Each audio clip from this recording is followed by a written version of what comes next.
Kenapa sih kita tidak boleh merasa lebih baik daripada orang lain? Walaupun orang tersebut misalkan adalah ahli maksiat yang jelas-jelas melakukan banyak sekali kemaksiatan. Oh, sedangkan kita Masya Allah secara zahir yang nampak adalah kita ahli taat. Sholat 5 waktu tidak pernah tinggal, sedekah tidak pernah tinggal, sholat malam juga tidak pernah tinggal, sholat duha tidak pernah tinggal, sosialnya juga tinggi dan seterusnya. Ini kan orang baik, Masya Allah. Dan kebaikannya begitu terlihat gitu ya. Dan banyak juga. Dibanding fulan itu ya Masya Allah, tetangga kita itu sholat nggak kelihatan, ngaji juga nggak pernah, kemudian kok senangnya nongkrong-nongkrong, bahkan jelas-jelas misalkan mabuk-mabukan dan seterusnya. Apakah punya hak kita untuk merasa lebih baik daripada dia, tetangga kita yang seperti dicontohkan tadi itu? Jawabannya tidak sama sekali. Tidak sama sekali. Alasan yang paling kuat adalah kulluna yajhal atau najhal al-haqiqah al-khatimah. Jadi kita semua itu tidak pernah tahu kita ini nanti akan wafat dalam keadaan husnul khatimah atau su'ul khatimah. Semua kita semuanya wafat dalam keadaan husnul khatimah. Tapi kalau ditanya siapa di antara kita yang tahu dan pasti, nggak ada. Oh, tapi fulan itu ada, yakin betul, itu hanya husnudzonnya yang tinggi. Yakin bahwa faktanya seperti itu nggak ada. Dan keyakinan yang benar adalah keyakinan yang sesuai dengan fakta tentunya, bukan keyakinan yang sesuai dengan keinginan. Beda loh ya. Ada orang mengatakan, oh saya yakin, maksudnya dia punya keinginan kuat seperti itu. Nah ini terserah. Dengan saya yakin faktanya adalah seperti itu beda. Dua hal yang berbeda tentunya. Yang jelas tidak ada di antara kita yang tahu atau yakin. Ini yakin yang ini, yakin yang sesuai dengan fakta, sesuai dengan realita yang sesungguhnya. Ini sama dengan ilmu.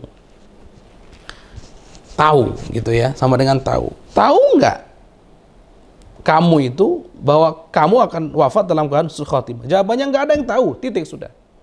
Nggak ada yang tahu. Akal tidak bisa mencerna itu, tidak bisa menjangkau itu. Kemudian indera kita juga tidak bisa menjangkau itu. Kemudian nakal, artinya syariat, juga tidak pernah menginformasikan bahwa kita ini secara individu masing-masing ini pasti husnul khatimah. Nggak ada. Kalau begitu gimana dong? Nah, kalau gitu sudah tidak ada yang pasti. Nah kalau nggak ada yang pasti, apa bedanya dong saya dengan dia, kita dengan tetangga yang tadi itu, apa bedanya? Anda yang katanya selalu ibadahnya selalu ibadah, yang ibadahnya hebat itu, yang sholatnya Masya Allah, puasanya Masya Allah, sedekahnya Masya Allah. Anda dengan tetangga Anda yang katanya Masya Allah dalam kemaksiatan tadi itu, apa bedanya? Kalau sama-sama tidak pernah tahu pungkasannya seperti apa. Kalau seperti itu tidak ada hak kita untuk merasa lebih baik dari orang lain. Apalagi kalau kita tarik ke yang lebih dalam lagi. Masalah apa? Kita bisa taat juga karena Allah yang beri, bukan dari kita. Kenapa kita harus menganggap aku lebih baik dari orang lain? Kan ke situ ya. Bersyukur karena Allah memberikan kita semuanya kesempatan untuk berbuat baik. Wajib. Kita hadir majlis, inilah kebaikan. Allah berikan kesempatan kita hadir majlis. Allah berikan taufik untuk bisa ngaji. Alhamdulillah, bersyukur pada Allah. Itu benar. Tapi di saat kebaikan-kebaikan yang kita lakukan dianggap keluar dari dirinya sendiri, kemudian menjadi miliknya, kemudian ini digunakan menjadi dasar untuk merendahkan orang lain, salah besar. Untuk menjadi lebih baik, merasa lebih baik dari orang lain, salah besar. Salah dan salah. Sekali lagi, alasan kuat kita tidak boleh merasa lebih baik daripada orang lain. Kita semua tidak pernah tahu pungkasan hidup kita seperti apa. Aku dan dia sama-sama tidak tahu.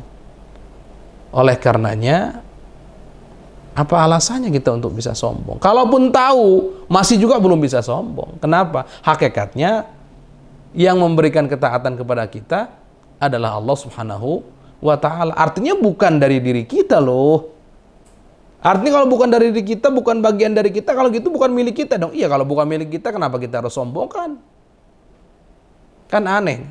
Orang misalkan menyombongkan mobilnya orang lain. Ini kan aneh. Untuk merendahkan mobil yang lain, ini aneh. Normalnya kesombongan terjadi jika itu diklaim menjadi miliknya. Kemudian dia merasa miliknya lebih baik daripada milik orang lain. Normalnya kan begitu. Baik, yang jelas kita semua tidak pernah tahu pungkasan hidup kita akan seperti apa, sehingga jangan pernah sombong. Na'udzubillah min dzalik. Dan semoga kita semuanya husnul khatimah, husnul khatimah, husnul khatimah. Setiap saat kita minta sesuatu dan Allah tidak akan kecewakan kita, insya Allah.